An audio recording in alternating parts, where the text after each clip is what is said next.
ನಮಸ್ಕಾರ ಸ್ನೇಹಿತರೆ, ನಾನು ನಿಮ್ಮ ಫ್ರೆಂಡ್ ಸೋನು. ನೀವು ನೋಡ್ತಾ ಇದ್ದೀರಾ ಹೆಲ್ಪ್ಫುಲ್ ಫಾರ್ ಎವರ್ ಚಾನೆಲ್ ನಲ್ಲಿ ನಿಮ್ಮೆಲ್ಲರಿಗೂ ಸ್ವಾಗತ.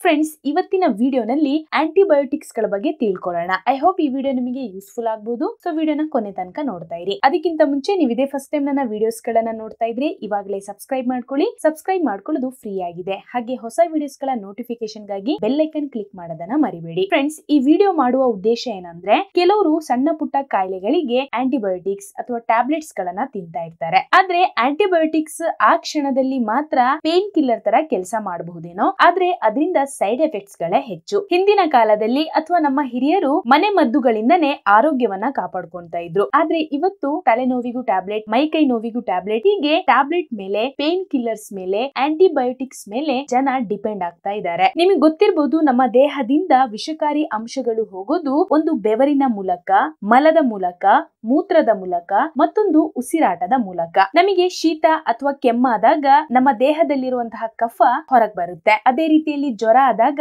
ಕೆಲವೊಮ್ಮೆ ಬೆವರು ಬರುತ್ತೆ. ಈ ರೀತಿಯಲ್ಲಿ ನಮ್ಮ ದೇಹದಲ್ಲಿರುವಂತಹ ವಿಷಕಾರಿ ಅಂಶಗಳು ಹೊರ ಬರುತ್ತೆ. ಇದು ನಮ್ಮ ದೇಹ ಡಿಟಾಕ್ಸಿಫೈಡ್ ಆಗುವ ಒಂದು ನ್ಯಾಚುರಲ್ ಪ್ರೋಸೆಸ್. ಆದ್ರೆ ಈ ಟೈಮ್ ಅಲ್ಲಿ ನಾವು ಕೆಲವೊಮ್ಮೆ ಆಂಟಿಬಯೋಟಿಕ್ಸ್ ತಿನ್ನೋದ್ರಿಂದ ಆ ಕಫ ಅಲ್ಲೇ ಸ್ಟೋರ್ ಆಗುತ್ತೆ, ಅಂದ್ರೆ ನಮ್ಮ ಲಂಗ್ಸ್ ಅಲ್ಲೇ ಸ್ಟೋರ್ ಆಗುತ್ತೆ. ಇದರಿಂದ ಮತ್ತೆ ಬೇರೆಲ್ಲ ಅನಾರೋಗ್ಯಕರ ಸಮಸ್ಯೆಗಳಿಗೆ ದಾರಿ ಮಾಡಿಕೊಡುತ್ತೆ. ಈ ಸಾಮಾನ್ಯ ಕಾಯಿಲೆ ಆಗಿರುವ ಶೀತ, ಕೆಮ್ಮು ಅಥವಾ ಜ್ವರ ಬಂದಾಗ ಆದಷ್ಟು ನಮ್ಮ ಪ್ರತಿರೋಧಕ ಶಕ್ತಿ ಹೆಚ್ಚಿಸುವ ಆಹಾರಗಳನ್ನ ಸೇವಿಸಬೇಕು. ಯಾವಾಗ ನಮ್ಮ ಇಮ್ಯುನಿಟಿ ಪವರ್ ಹೆಚ್ಚಾಗುತ್ತೋ ಆಗ ಈ ಕಾಯಿಲೆಗಳು ಬೇಗ ಗುಣ ಆಗುತ್ತೆ. ನಮ್ಮ ದೇಹದಲ್ಲಿ ಪ್ರತಿರೋಧಕ ಶಕ್ತಿ ಹೆಚ್ಚಾಗಬೇಕಂದ್ರೆ ವಿಟಮಿನ್ ಸಿ ಮತ್ತು ಆಂಟಿ ಆಕ್ಸಿಡೆಂಟ್ಸ್ ಇರುವ ಆಹಾರಗಳನ್ನ ಹೆಚ್ಚಾಗಿ ಸೇವಿಸಬೇಕು. ಈಗಾಗಲೇ ನಿಮಗೆ ಗೊತ್ತಿದೆ ವಿಟಮಿನ್ ಸಿ ಮತ್ತು ಆಂಟಿ ಆಕ್ಸಿಡೆಂಟ್ಸ್ ಇರುವ ಆಹಾರಗಳು ಯಾವುದು ಅಂತ. ಈ ವಿಷಯದ ಬಗ್ಗೆ ಆಲ್ರೆಡಿ ಡೀಟೇಲ್ ವಿಡಿಯೋ ಮಾಡಿದೀನಿ, ದಯವಿಟ್ಟು ಆ ವಿಡಿಯೋನ ನೋಡಿ. ಈ ಸಣ್ಣ ಪುಟ್ಟ ಕಾಯಿಲೆಗಳು ಬಂದಾಗ ಈ ಆಹಾರಗಳನ್ನ ಆದಷ್ಟು ನಿಮ್ಮ ಡಯಟ್ ಅಲ್ಲಿ ಇನ್ಕ್ಲೂಡ್ ಮಾಡ್ಕೊಳ್ಳಿ. ಹಾಗೊಮ್ಮೆ ತುಂಬಾ ಜ್ವರ ಇದೆ ಅಥವಾ ತುಂಬಾ ದಿನದಿಂದ ಜ್ವರ ಇದೆ ಅಂದ್ರೆ ನಿಮ್ಮ ಡಾಕ್ಟರ್ ನ ಕನ್ಸಲ್ಟ್ ಮಾಡ್ಲೇಬೇಕು. ಯಾಕಂದ್ರೆ